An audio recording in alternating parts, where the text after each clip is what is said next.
खूप वर्षांपूर्वी हस्तिनापूर या महान राज्यावर राजा शांतनू राज्य करत होते. त्यांचा पुत्र होता देवव्रत. देवव्रत शूर, बुद्धिमान आणि सर्वांना प्रिय असा राजकुमार होता. तोच हस्तिनापूरचा योग्य वारस होता. एके दिवशी राजा शांतनू यांची भेट सत्यवती नावाच्या कन्येशी झाली.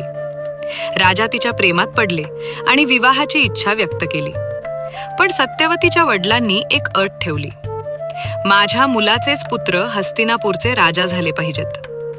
ही अट ऐकून राजा शांतनू दुःखी झाले. त्यांचा मुलगा देवव्रत आधीच वारस होता. देवव्रताने वडिलांचे दुःख पाहिले आणि सत्यवतीच्या वडिलांकडे स्वतः गेला. तो म्हणाला, मी राजसिंहासनाचा त्याग करतो. पण शंका अजूनही होती.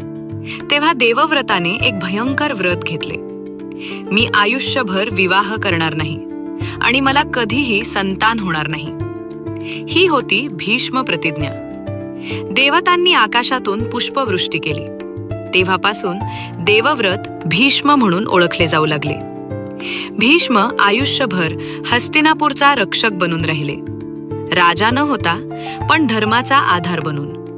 खरा त्याग म्हणजे स्वतःसाठी नाही तर इतरांच्या सुखासाठी केलेला निर्णय.